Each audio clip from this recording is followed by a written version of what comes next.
அழைப்பில் பங்கேற்க மதிமுக, ஐஎம்எல் உள்ளிட்ட கட்சிகளுக்கு அழைப்பு விடுக்கப்பட்டிருக்கிறது. அண்மை செய்தியாக பார்க்கிறோம். கூடுதல் விவரங்களோடு செய்தியாளர் வேல்முருகன் இணைகிறார். வேல்முருகன், விவரங்கள். நந்தா, ஏற்கனவே வருகின்ற 1ஆம் தேதி தமிழக வெற்றி கழகத்தினுடைய தோழமை கட்சிகளாக இருக்கக்கூடிய கட்சிகளோடு ஆலோசனை கூட்டமானது கோவளத்தில் இருக்கக்கூடிய தனியார் நட்சத்திர விடுதியில நடைபெறுவதற்கான ஏற்பாடுகள் செய்யப்பட்டு இருக்கிறது.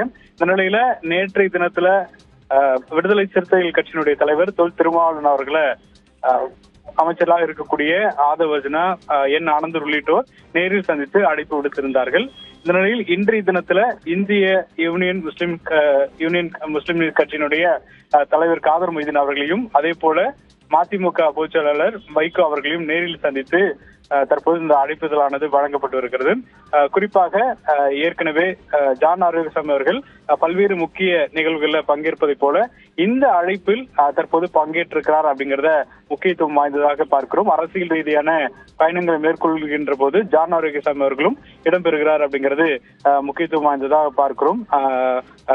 என் ஆனந்த் அவர்கள், அமைச்சர் என் ஆனந்தும் அதே போல ஆதவர்ஜனாவும் இந்த ஆலோசனை கூட்டங்களில் பங்கேற்கிறார்.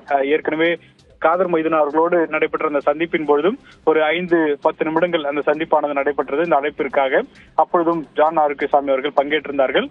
அதே போல தற்போது வைகோ அவர்களோடு நடைபெறக்கூடிய இந்த சந்திப்பிலும் அவர் இடம்பெற்றிருக்கிறார். இந்த ஆலோசனைக்கான பிரதான நோக்கமே தமிழக வெற்றி கழகத்தினுடைய இந்த ஆட்சி அமைவதற்கு ஆதரவு தெரிவித்திருக்கக்கூடிய அந்த கூட்டணி கட்சிகளை அழைத்து அவர்களோடு ஆலோசனை நடத்தி அடுத்த கட்டமாக கட்சியினுடைய செயல்பாடுகள், ஆட்சியினுடைய செயல்பாடுகள் எப்படி இருக்க வேண்டும் உள்ளிட்ட பல ஆலோசனைகள் நடைபெற இருக்கிறது. இந்திய யூனியன் முஸ்லீம் லீக் கட்சியை பொறுத்தவரைக்கு தற்போது தமிழக வெற்றி கழகத்துல இருப்பதாக அந்த அடிப்படையில் உங்களை நாங்கள் அழைக்கிறோம் என்று அந்த கடிதத்தில் குறிப்பிட்டு கொடுத்திருக்கிறார்கள். அதை காதர் மொய்தீன் அவர்களும் நாங்கள் தமிழக வெற்றி கழகத்தினுடைய கூட்டணியில் இணைந்திருக்கிறோம், பல கட்சிகள் அதாவது விடுதலை சிறுத்தைகள், கம்யூனிஸ்ட் கட்சிகள், அதே போல மதிமுக உள்ளிட்ட கட்சிகளும் கூட்டணியில் இருப்பதாக அவர் குறிப்பிட்டிருந்தார். அவர்களுடைய கருத்துக்கள், அதாவது வைகோ அவர்களோ கம்யூனிஸ்ட் கட்சியினுடைய தலைவர்களோ இன்னும் அதை அதிகாரப்பூர்வமாக தெரிவிக்கவில்லை. இந்த நிலையில அனைத்து வருகின்ற 1ஆம் தேதி மாலை 4 மணிக்கு யார் யாரெல்லாம் பங்கேற்க போகிறார்கள், அவர்களுடைய கருத்துக்கு எப்படி இருக்க போகிறது உள்ளிட்ட விஷயங்களை பொறுத்திருந்து பார்க்க வேண்டும்.